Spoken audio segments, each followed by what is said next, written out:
Namaskaram everyone. I'm here by the shores of the Somanatha Jyotirlinga in Saurashtra. I thought today let us continue with the third shloka among the 18 most important shlokas of Bhagavad Gita. The first of these was Arjuna's question which was posed to Krishna. The second was Krishna's very direct, straightforward answer. And from then onwards starts the questioning of Arjuna, where he poses a variety of questions. He expresses all his confusion in enormous detail, and Lord Krishna goes patiently answering one after the other. In this third shloka of the 18 most important shlokas, Lord Krishna is answering one such question, because in the second shloka of the series, he had presented this answer as to the nature of the self, that it is immortal, it is eternal, it is permanent, it is without birth or death, and it is untouched by any other cyclical patterns that happen in creation. And Arjuna, of course, naturally has this question as to, if that is really the case, then what are all these tendencies within me? What is the cyclical patterns? Why do I even have to perform any activity? And to address that, Krishna in this third shloka presents the nature of one's tendencies and the distinction between action and one's tendencies or attributes.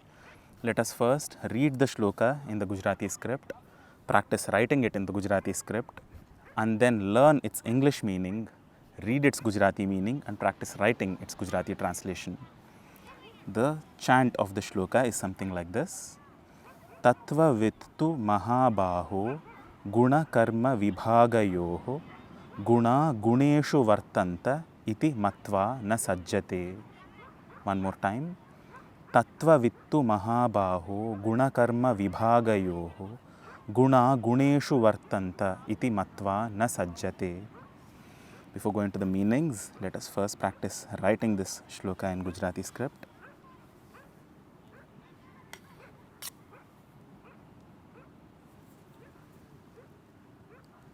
Tattva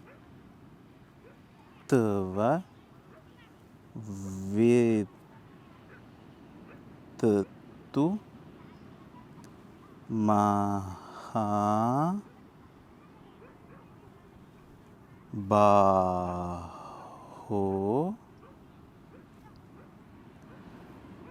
guna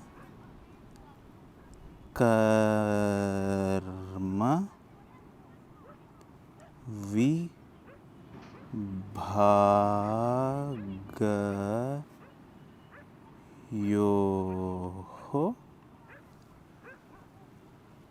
vibhagayoho guna guneshu vartanta iti matva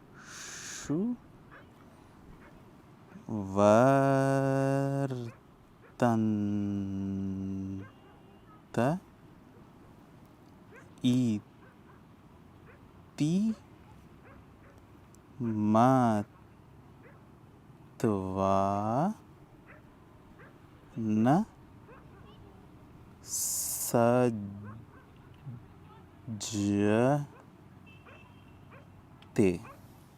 So this is how we write the shloka in the Gujarati script. Now, to understand the meaning of this shloka, Lord Krishna says, O Mahabaho. He is now trying to coax Arjuna into understanding things. He sees that Arjuna is on the right path, so he is no longer calling him Napunsak or Moodha. He is coaxing him gently, O mighty armed one, O one with enormous strength, Mahabaho. He then tells him what the nature of somebody who really knows the truth is. Tattvavit, the one who realizes tattva. Tat is that, tva is you, tvam is you.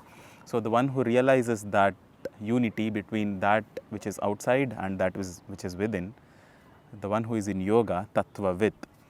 Tattvavittu, that person, O Mahabahu, guna karma vibhagayoho, of guna and karma, of one's attributes and one's actions, knowing the distinction between them, what does such a person realize?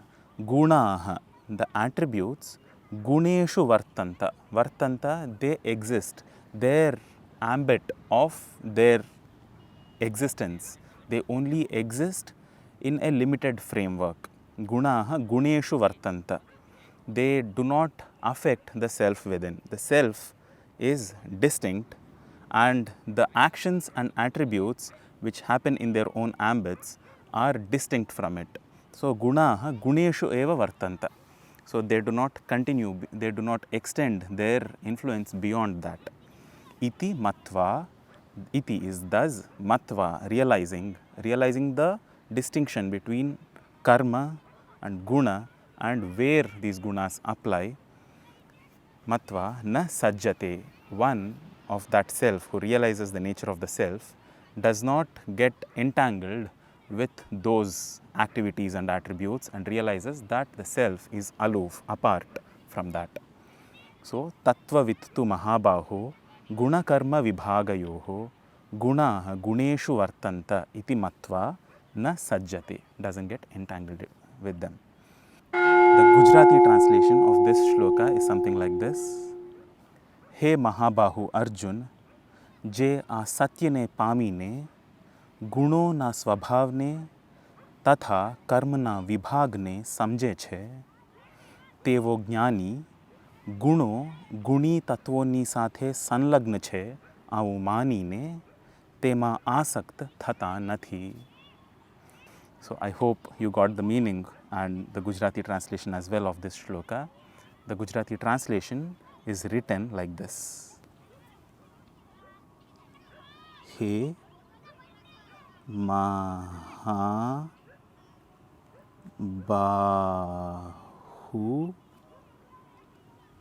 Arjuna je a satya ne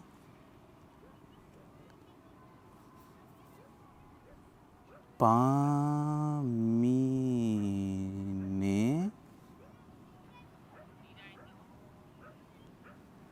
guno na स्वभावने तथा कर्मणा विभागने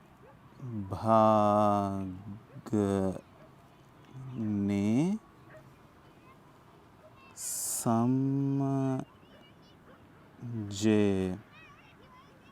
छे तेवो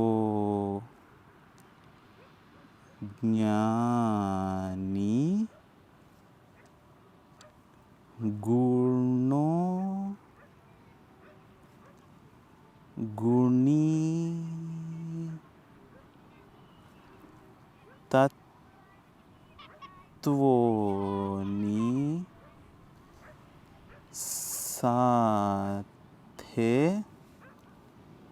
साथे संलग्न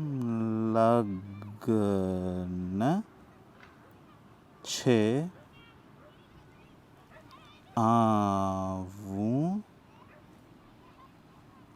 मानीने तेमा आसक्त थता नथी.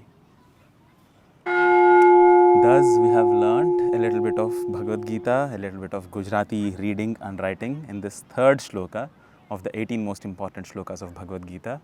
See you in the next video of this playlist. Thank you for joining me in this journey. Namaskaram.